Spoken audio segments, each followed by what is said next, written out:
Hello दोस्तों, नमस्कार। Take की दुनिया में आप सभी लोगों का स्वागत है। दोस्तों आज हमारे पास आया है रेडमी Y2 का फोल्डर बदलने के लिए। जो मेरा ये रेडमी Y2 का मोबाइल है और इसका मैं आज फोल्डर बदल के आप लोग को दिखाता हूँ। मैं बार बार आप लोग को बताना चाहूँगा कि फोल्डर बदलने से पहले आप लोग को कुछ रूल फॉलो करना है।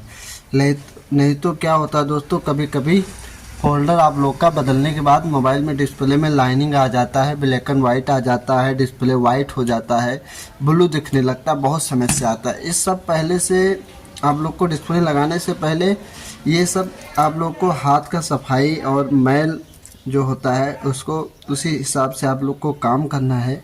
नहीं तो कभी कभी डिस्प्ले लगाने के बाद दोस्तों हमारा डिस्प्ले ख़राब हो जाता है और हम लोग काफ़ी लॉस में चले जाते हैं। तो वही सब मैं आप लोग को बताऊंगा कि जितने हमारे भाई साहब मोबाइल का दुकान खोले हैं, मोबाइल का डिस्प्ले चेंज करते हैं, खासकर उनके लिए जो नए शॉप ओपन किए हैं, नया काम सीख के गए हैं, उनके लिए ये सब जानकारी बहुत ज़रूरी है। क्योंकि सबसे पहले तो दोस्तों आप लोग को ये ज़रूरी है कि ये सब चीज़ें आप लोग को बहुत अच्छे से क्लीन करना है, पूरा साफ़ करना है। थोड़ा से अभी करके यहाँ पर ये सब सामान जो गोंद होता है, गम होता है, ये सब बिल्कुल इस वाले फ्रेम पे ऊपर हो गया आपका, जहाँ पर हम लोग गम लगाते, ठीक है। ये हो गया चारों तरफ गम लगाने का हिस्सा। और इसके नीचे जो होता है ये हमारा डिस्प्ले, ये जो यहाँ से पूरा है डिस्प्ले, इसमें इस गैप में बैठता है। अगर इस गैप में थोड़ा सा भी अगर गम या कोई गंदा या टुकड़ा कोई अगर रहेगा तो डिस्प्ले हम बैठाएंगे, तो डिस्प्ले बैठाने के बाद हमारा डिस्प्ले जैसे दबाव पड़ेगा तो नीचे डिस्प्ले पे ऊपर वाइट बबल दिखने लगेंगे। और कभी कभी ये भी होता है कि हमारा डिस्प्ले क्रैक हो जाता है, ब्रोकन हो जाता है। इससे क्या होता है दोस्तों, हमारे डिस्प्ले में लाइनिंग आ जाती है और हमें काफ़ी भारी लॉस का सामना करना पड़ता है। तो ये सब अगर आप लोग मोबाइल का शॉप ओपन किए हो, मोबाइल रिपेयरिंग करते हो, तो आप लोग को छोटी छोटी बातों को देखना है और अच्छे से उसको देख के काम करना है और सारे रूल फॉलो करना है। तो इससे क्या होगा, कभी आप लोग का लॉस नहीं जाएगा और आप एक अच्छे मिस्त्री कहलाए जाएंगे। तो ये वैसे तो दोस्तों ये कई बार मेरे सामने आया है, कई बार मुझे झटका मिला है ऐसा, इसीलिए मैं आप लोग को बार बार बताना चाहता हूँ। और ये हमारा काम है, इसीलिए मैं इस चैनल को बनाया हूँ कि छोटी सी बड़ी जानकारी आप लोग के सामने पेश करता रहूँ। तो दोस्तों अब ज़्यादा समय नहीं लेंगे। सबसे पहले मैं आप लोग को बता दूँ कि डिस्प्ले फोल्डर बदलने से पहले आप लोग को एक चीज़ और ध्यान रखना है कि आपकी जो बैटरी है कम से कम 10 या 20 पॉइंट रहे डिस्प्ले अच्छे से चेक करने के लिए। क्योंकि डिस्प्ले लगाने से पहले हम लोग को डिस्प्ले चेक करना पड़ता है कि हमारा डिस्प्ले सही है या नहीं। ये क्योंकि अगर बिना चेक किए लगा देंगे दोस्तों तो आप लोग को कभी कभी क्या होता है, जब डिस्प्ले हम लोग लगा देते हैं बाद में दुकान वाले रिटर्न नहीं लेते हैं। तो इससे पहले आप लोग को दोस्तों डिस्प्ले को अच्छे से लगाने के बाद उसको चेक करना है कि हमारा मोबाइल डिस्प्ले जो है वो ऑन हो रहा है या नहीं। तो दोस्तों वो वाला डिस्प्ले सही नहीं था तो मैंने दूसरा डिस्प्ले बदल दिया है, दूसरा डिस्प्ले लगा रहा हूँ। वो डिस्प्ले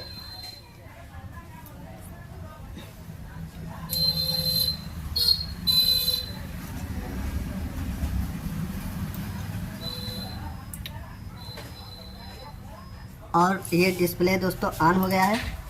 अब ऑन होने के बाद थोड़ा चेक कर लेंगे कि ये अच्छे से चल रहा है। दोस्तों डिस्प्ले ऑन हो गया है, अब इसको चेक कर लेंगे कि ये टच इसका काम कर रहा है या नहीं।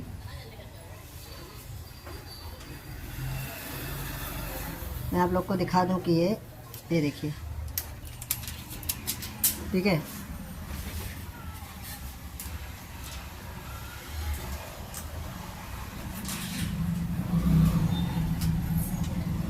अभी इसका टच का पत्ता लगाया नहीं दोस्तों, तो इसीलिए टच काम नहीं कर रहा है। बाकी और तो मुझे इसमें सब ठीक ठाक लग रहा है। ये मेरा पावर बटन है, इसको हम ठीक है। अभी इसका मतलब सही है। अब इसको हम क्या करेंगे, अब इसको बांध के आप लोग को दिखाते हैं कि डिस्प्ले में इसको लगाया कैसे जाता है।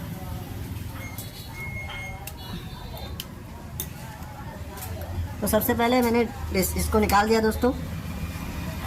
और एक चीज़ तो मैंने रिक्स ले लिया है, बिना टच को चेक किए और इसका ऊपर का भाग जो पेपर है उसको निकाल दिया है। इससे क्या होता है दोस्तों, कभी कभी टच वच नहीं काम करता है तो डिस्प्ले दुकान वाले वापस नहीं लेते, लेकिन मैंने रिक्स ले लिया है, बाद में देखेंगे क्या होता है क्या नहीं।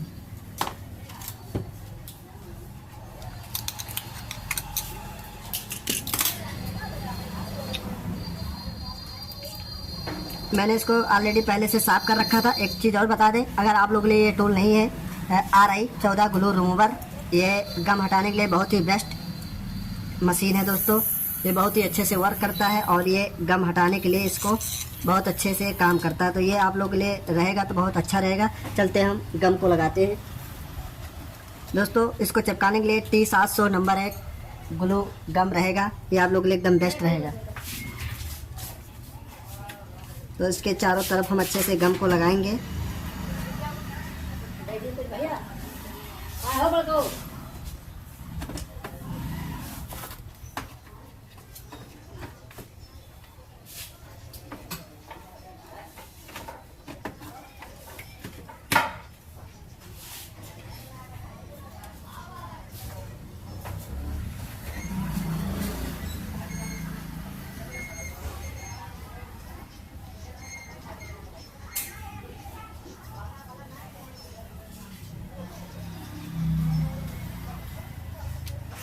दोस्तों गम को मैंने लगा दिया। अब हम चलते हैं डिस्प्ले को अंदर लगाते हैं, इसको फिट करते हैं। ये वाला भाग इसमें जाएगा और ये वाला भाग इसमें जाएगा। एक चीज़ और ध्यान रखना है, पहले इसका जो ये है किट चार्जिंग बोर्ड, इसको बाहर निकाल लेना है, तभी ये टच का पत्ता अंदर हिलेगा, नहीं तो नहीं हिलेगा। ठीक है, अब ये मेरा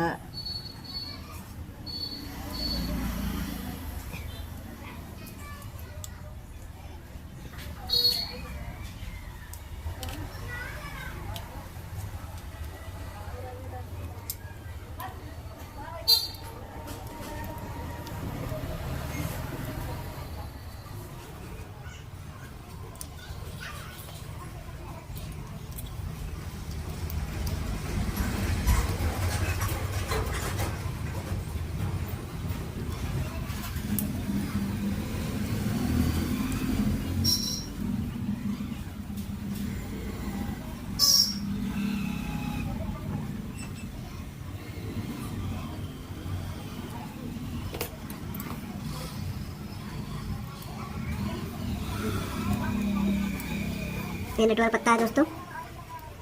इसको हम यहाँ से अब अच्छे से इसको स्क्रू ड्राइवर के सहारे इसको अच्छे से यहाँ से कसेंगे इसको। ठीक है,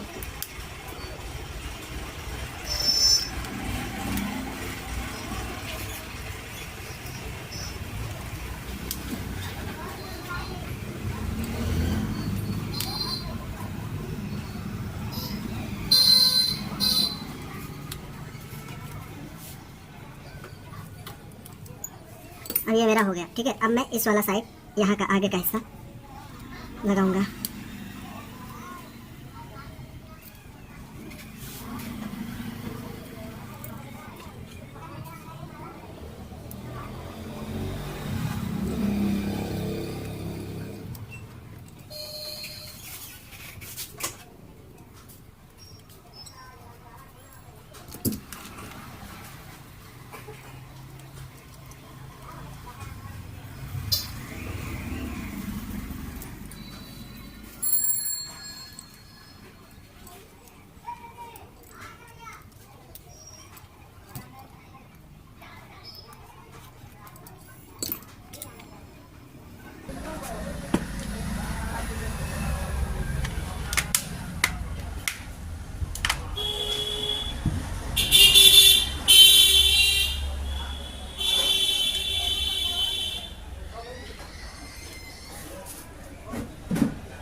ये दोस्तों मेरा लग के एकदम रेडी हो गया। इसी तरह आप लोग भी मोबाइल का फोल्डर लगा सकते हैं और दूसरों को भी सिखा सकते हैं। तो दोस्तों आशा करता हूँ ये वीडियो मेरा आप लोग को अच्छा लगा होगा। अगर चैनल पर नए हो तो चैनल को सब्सक्राइब करें, साथ में बेल आइकन को प्रेस करें और दूसरों के पास शेयर करें, लाइक करें, कमेंट करें। आज के लिए इतना ही, फिर मिलेंगे नेक्स्ट वीडियो में। जय हिंद, जय भारत।